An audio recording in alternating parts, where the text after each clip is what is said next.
ব্যক্তিগত ব্যাপারে রাখবি, কিছুই রাখতে পারিস নি। হ্যাঁ, পয়সা তুই একদম নেই, ঝাড়ে চলছে। অথচ আমি এরকম ছিলাম না, আমার খুব আত্মসম্মান ছিল। আমার এমন অবস্থা, আমার কি বলবো, দিদিদাকে অনেকবার বলেছিলাম। রক্তপাত ঘটেছিল কিছুদিন আগে। অ্যাক্সিডেন্ট হয়েছে? না, অ্যাক্সিডেন্ট হয়নি মা, কিন্তু পড়ে গেছিলাম। হ্যাঁ, রক্তপাত হয়নি। রক্তপাত সামান্য হয়েছে, ডান হাত দিয়েই হয়েছে বেটা। কিন্তু পড়ে গেছিলাম 24 আগস্ট। অ্যাক্সিডেন্টের যোগাযোগ ছিল, রক্তপাত হয়েছে। দ্বিতীয়ত আয় ইনকাম অর্থ ভালোই ছিল, মান সম্মান ভালোই ছিল, নামডাক ভালো ছিল, কিন্তু পরপর সবকিছু হারিয়ে ফেলছিস। সব হারিয়ে যাচ্ছে। এমন জায়গায় এসে পৌঁছেছিস যে এখন যেন মনে হয় আর পৃথিবীতে থাকতে ইচ্ছে করে না। মধ্যখানে মনে হয় যে সুসাইড করি, আত্মহত্যা করি, কোথাও চলে যাই। এই ঋণের দায় আর বইতে পারছিস না। না, সেই জন্য। হ্যাঁ, ঠিক। তবে আত্মহত্যাটা করতে একদম পারি না কেন, সেই প্রবল মনের নেই মা। দেখ বেটা, যখন ঋণ হয়েছে ওটা ধীরে ধীরে ধীরে ধীরে অবশ্যই শোধ হবে। কষ্ট হচ্ছে, আয় ইনকাম কমে গেছে, বাধা বিঘ্ন ভরে গেছে, কিন্তু অবশ্যই বিশ্বাস করে যাকে রয়েছিস সেই তোকে উদ্ধার করবে। হ্যাঁ মা, বিশ্বাস নিয়ে আপনার কাছে এসেছি, কারণের কাছে, বাবা ভোলানাথের কাছে। আর ভোলানাথ আমার ইষ্টদেব ছিলেন। ওনাকে আগের মতন আর ডাকতে পারিস না। আর মা তারাও তোকে দেখা দিত আগে, আমি হয়তো বুঝতে পারতাম না, অনুভূতিটা ছিল না। কিন্তু পরপর সবাই কিন্তু আস্তে আস্তে সাইড হয়ে গেছে। বেমুখ হয়ে যাওয়ার ফলে এই জিনিসগুলো হয়েছে। হ্যাঁ মা।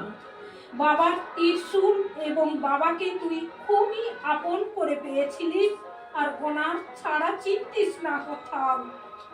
আমার নিজের বাবাকে আর মাকে এত সেবা যত্ন করেছি, মানে দুধ পরিষ্কার থেকে, যার জন্য আমার চাকরি করতে যেতে পারতাম না, সবসময় যেন চোখে হারাতো।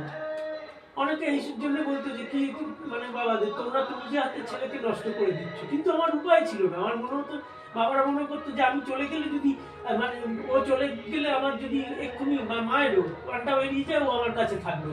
ওনাদের আশীর্বাদ রয়েছে বেটা, হ্যাঁ, ওনাদের আশীর্বাদ মাথায় আসে। তুই চিন্তা করিস না, সব বিপদ থেকে উদ্ধার হয়ে যাবি। এখন কত অবজস সম্মানহানি। দেখ বেটা, কিন্তু এখন যা পরিস্থিতি দাঁড়িয়েছে, একটু মান সম্মানের ভয় করছিস, ওই মাথা দিলে হবে না। মাথা যদি দিবি তাহলে অত অন্যায় এবং লোকের যারা ভালো হয় তাদেরকে দেখতে পারে না, দুষ্টু লোকরা যাদের কাছে ঋণ নিয়েছিস সময় মতন দিতে পারছিস না বলে অনেক কিছু বলছে, সেটা নিয়ে মাথা ঘামাচ্ছিস। ওদের মাথা ধরে ঘামাতে হবে না ওদের কথায়। কিন্তু মা, আমি কারোর কোনো সময় ক্ষতি চাই না। আমি চাই ওদের মুখটা আপাতত বন্ধ করো। আমার একটা এমন উপায় করুন যাতে আমার ঋণটা শোধ হয়, কিন্তু ওরা যেন আমার মানসিক চাপ না দিতে পারে। মানসিক চাপ নিয়ে বেটা, যারা দিচ্ছে তারা একটু সবুরও করবে, সময়ও দেবে। ওইটাই চাইছি। সময় দিবে, সবুরও করবে। এখন যেটা বলছে কিছুদিন পিছনে হবে, আর ভালো আয় ইনকাম করে ঋণ মুক্ত হয়ে যাবে। ভাত কাপড়ের কোনোদিন কষ্ট হবে না রে বেটা তোর। এইটুকুই আশীর্বাদ করুন, পরবর্তীকালে যেন কারোর কাছে হাত পাততে না হয় মা, কারোর কাছে হাত পাততে না হয় মা।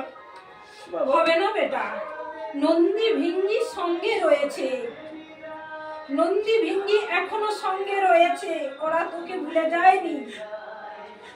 কিন্তু পথ চলার মধ্যখানে তোর ভুল হয়ে গেছে, অনেক ভুল হয়ে গেছে। তার জন্যে ওনারা অন্য রাস্তায় হাঁটছে বেটা। আবার জব ধ্যান শুরু কর, মন অস্থিরতা ভাব করিস না, ঠিক মতন ডাক বাবা মাদেরকে আর মা তারাকে, দেখবি সবকিছু ফেরত পাবি।